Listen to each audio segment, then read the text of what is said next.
கீழே இருக்கக்கூடிய தரையும் செம்புத்தரை, செம்புத்தரையாக இருக்கிறது.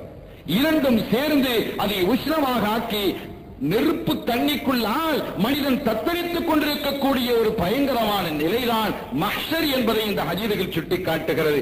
அந்த சமயத்தில் அந்த மனிதன் சொல்லுவானாம், ஹத்தா யகூல யா ரப்பி அரிஹ்னி வலவ் இலன் நார், இறைவா இந்த மஹ்ஷருடைய பயங்கரத்தை விட்டு என்னை பாதுகாத்துக் கொள் இறைவா, என்னை நீ நரகத்தில் போட்டாலும் பரவாயில்லை அவன் சொல்லுவானாம். இந்த மஹ்ஷருடைய பயங்கரம் எப்படி இருக்கிறது? அரிஹினி, இறைவா என்னை நீ ராகத்தாக்கி விடு, வலவ் இலன் நார், என்னை நீ நரகத்திற்கு அனுப்பினாலும் பரவாயில்லை, இந்த பயங்கரத்தை விட்டு என்னை நீ பாதுகாத்து விடு என்று மனிதன் சொல்லும் அளவிற்கு அந்த மஹ்ஷருடைய பயங்கரம் இருக்கும் என்று அண்ணலம் கண்மணி நாயகம் ஸல்லல்லாஹு அலைஹி வஸல்லம் அவர்கள் குறிப்பிட்டு காட்டியிருக்கிறார்கள் என்று சொன்னால், மறு உலகத்தினுடைய பயங்கரத்தை நாம் எண்ணி திகைக்கிறோம்.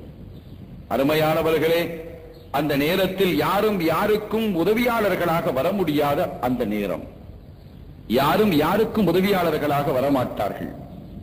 ஒரு தந்தைக்கு யௌம யஃபிர்ருல் மர்உ மின் அஹீஹி வ உம்மிஹி வ அபீஹி வ ஸாஹிபதிஹி வ பனீஹி, அந்த நாளையில் ஒவ்வொரு மனிதனும் தன்னுடைய சகோதரனை விட்டு ஓடுவான்.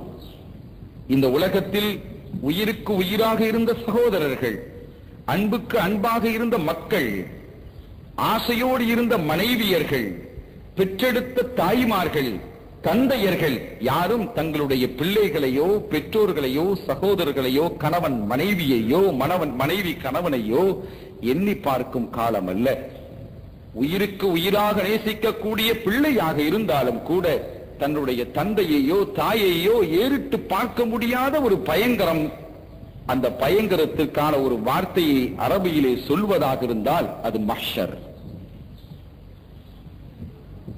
யாருக்கும் எந்த வல்லமையும் இல்லாமல் லிமனில் முல்குல் யௌம் லில்லாஹில் வாஹிதில் கஹ்ஹார், இன்றைய காலத்தில் அரசாட்சி யாருக்கு இருக்கிறது?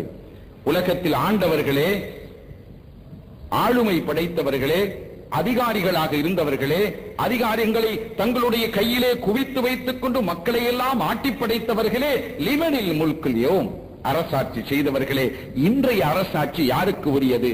அல்லாஹ் கேட்கிறான். அந்த சமயத்தில் எல்லோருக்கும் விளங்கும், ஆனால் யாரும் பதில் சொல்ல மாட்டார்கள், இயலாமல் ஆகிவிடுவார்கள். லில்லாஹில் வாஹிதில் கஹ்ஹார், அடக்கி ஆளக்கூடிய தனிவனான இறைவன் ஒருவனுக்கு மாத்திரமே அந்த அதிகாரம் இருக்கிறது என்று அல்லாஹ் சொல்லுவான்.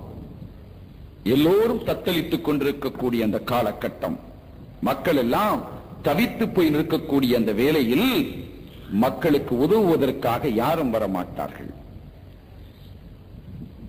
ஆற்றிலே விழுந்து விட்ட ஒரு மனிதன் நீச்சலும் தெரியாமல் தத்தளித்துக் கொண்டிருக்கக்கூடிய வேளையில் ஏதாவது ஒரு கொப்பு கிடைத்து விடாதா என்று பரிதவித்துக் கொண்டிருக்கக்கூடிய நிலையில் எது கிடைத்தாலும் அவன் அதை பிடித்துக் கொள்வான். அது கையிலே அகப்பட்டது பாம்பு என்று கூட அவனுக்கு தெரியாது, ஏதோ ஒரு கொப்பாக அவன் கருதிக் கொள்வான். காரணம் என்ன? அவன் உயிருடைய மூச்சுக்கு போராடி கொண்டிருக்கக்கூடிய அந்த வேளையில் தன்னுடைய கைக்கு ஏதாவது பிடிக்க கிடைக்க வேண்டும், அதை கொண்டு இந்த ஆற்றினுடைய ஆபத்திலிருந்து தப்ப வேண்டும் என்று கருதுவான். அதைவிட நிலை பயங்கரமாக இருக்கும் மஹ்ஷரில். அருமையானவர்களே, நான் ஆரம்பத்தில் சொன்னது போன்று வார்த்தைகளால் வடித்துவிட முடியாத பயங்கரம் தான் மஹ்ஷர். இதை பற்றி நீண்ட தகவல்களை நபிகள் கண்மணி நாயகம் ஸல்லல்லாஹு அலைஹி வஸல்லம் அவர்களும் சொல்லியிருக்கிறார்கள். அல்லாஹ்வும் குறிப்பிட்டிருக்கிறான், மஹ்ஷருடைய பயங்கரம் அப்படி இருக்கும். இந்த நிலையில் மக்கள் அங்கும் இங்குமாக ஓடி தத்தளித்து கபரில் இருந்து எழுப்பப்பட்டு அங்கும் இங்குமாக தடுமாறிக் கொண்டிருப்பார்கள். எங்கு செல்வது? அல்லாஹ்விடத்திலே எப்படி பேசுவது? அல்லாஹ்விடத்திலே எப்படி மன்றாடுவது என்ற வழிவகை தெரியாமல் துடித்துக் கொண்டிருக்கக்கூடிய நேரத்தில் நபிமார்களிடத்திலே ஓடுவார்கள், வழிமார்களிடத்திலே ஓடுவார்கள். எல்லாரும் பயந்து நிற்கக்கூடிய அந்த காலகட்டத்தில் யாரும் யாருக்கும் உதவியாக வர முடியாத அந்த நிலையிலே நமக்கு உதவியாகக்கூடிய ஒரு கொப்பு ஒப்பாக இல்லை உயிரினும் உயிராக வரக்கூடியவர்கள் நமது உயிரிலும் மேலான அண்ணலம் கண்மணி நாயகம் ஸல்லல்லாஹு அலைஹி வஸல்லம் அவர்கள் தான். என்ன நடக்கும் தெரியுமா? மக்கள் எல்லாம் அண்ணலம் கண்மணி ஸல்லல்லாஹு அலைஹி வஸல்லம் அவர்களே சொல்லி காட்டிய இந்த தகவல் புகாரி ஷரீஃபிலும் இன்னும் பல ஹதீஸ் கிரந்தங்களிலும் இடம்பெற்றிருக்கிறது. மக்கள் ஓடுவார்கள். ஹஜ்ரத் ஆதம் நபி அலைஹிஸ்ஸலாம் அவர்களை அணுகி சொல்வார்கள், நபி ஆதம் அலைஹிஸ்ஸலாம் அவர்களே, எங்களுடைய நிலை மிகவும் பரிதானமாக ஆகிவிட்டது. எங்களுடைய தந்தையாக நீங்கள் இருந்தீர்கள், எனவே எங்களுக்காக நீங்கள் அல்லாஹ்விடத்திலே மன்றாட வேண்டும் என்று அவர்களிடத்திலே கேட்டபோது அவர்கள் சொல்வார்களாம், இன்ன ரப்பி யக்லிப், இறைவன் மிகவும் கோபம் உள்ளவனாக இன்றைய தினம் இருக்கிறான்.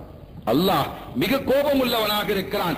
இதற்கு முன்னாலும் அவன் இத்தகைய அளவிற்கு கோபித்ததில்லை, இதற்கு பிறகும் அவன் இப்படி கோபமாக இருப்பதில்லை. அப்படி ஒரு கோபமாக இருக்கும் பொழுது நான் எப்படி அவனை போய் பார்க்க முடியும்?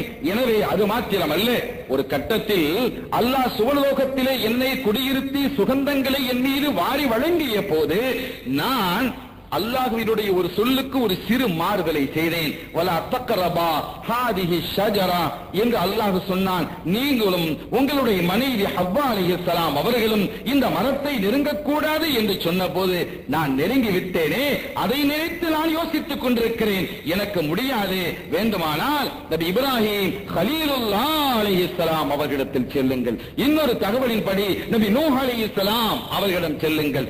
நூஹ் நபியிடத்திலே வருவார்கள். அப்படி நூஹ் நபியிடத்திலே வந்தபோது அவர்கள் சொல்லுவார்கள், இல்லை, என்னுடைய கௌம்களை எல்லாம் அழித்து ஒழிப்பதற்காக அல்லாஹ்விடத்திலே நான் பிரார்த்தனை செய்தேன். லிக்குல்லி நபியின் தஅவா, ஒவ்வொரு நபிக்கும் பிரத்யேகமான துஆவை அல்லாஹ் கொடுத்திருந்தான். லிக்குல்லி நபியின் தஅவா, எல்லா நபிக்கும் விசேஷ துஆவை அல்லாஹ் கொடுத்திருந்தான். அந்த நபிமார்கள் எல்லாம் இந்த துனியாவில் கேட்டு முடித்து விட்டார்கள். ஆனால் கண்மணி ஸல்லல்லாஹு அலைஹி வஸல்லம் அவர்கள் சொன்னார்கள், நான் கேட்கவில்லை. இந்த உலகத்திலே என்னுடைய சமுதாயம் சில சங்கடங்களையும் துன்பங்களையும் அனுபவித்தாலும் பரவாயில்லை, நாளை வாழ்வு இருக்கிறது, மஹ்ஷர் இருக்கிறது, அது பயங்கரத்திலும் பயங்கரமானது. எனவே அந்த நிலையில் என்னுடைய உம்மத்து கஷ்டப்பட்டு விடக் கூடாது என்பதற்காக என்னுடைய பிரத்யேகமான துஆவை நான் ஒளித்து வைத்திருக்கிறேன், மறைத்து வைத்திருக்கிறேன் என்று கண்மணி ஸல்லல்லாஹு அலைஹி வஸல்லம் அவர்கள் இந்த சமுதாயத்தின் மீது கொண்டிருந்த ஆர்வத்திலும் அடக்க முடியாத ஆவலினாலும் அவர்கள் இந்த செய்தியை அவர்கள் சொல்லி காட்டுகிறார்கள்.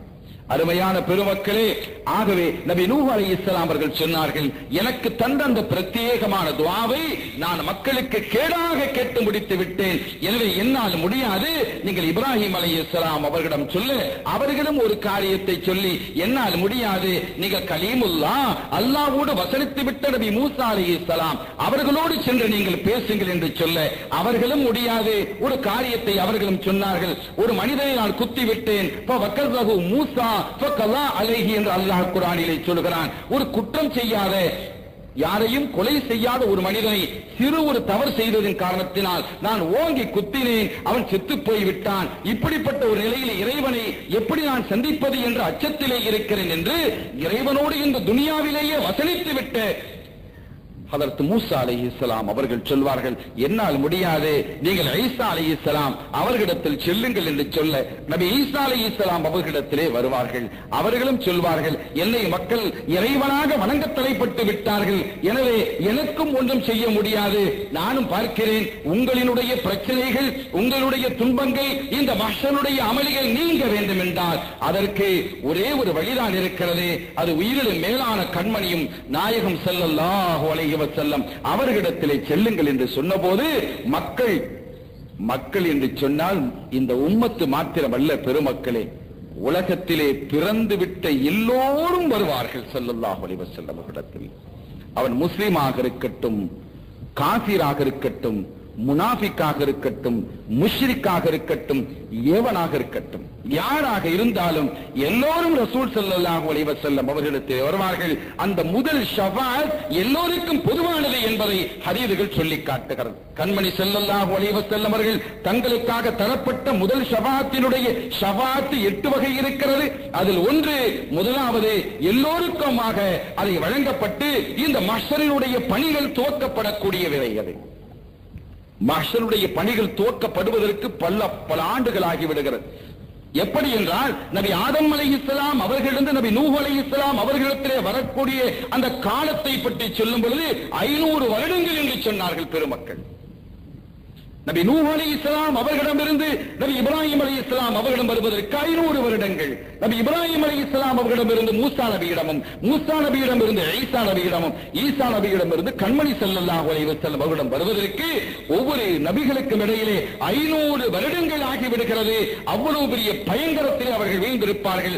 எனவே எப்படியாவது தங்களுக்கு விமோச்சனம் கிடைக்க வேண்டும். அது நரகமோ சொர்க்கமோ எப்படி இருந்தாலும் பரவாயில்லை, இந்த பயங்கரத்திலிருந்து விடுதலை கிடைக்க வேண்டும் என்று அவா உறுவார்கள். அவா உற்றவர்களாக மக்கள் வருவார்கள்.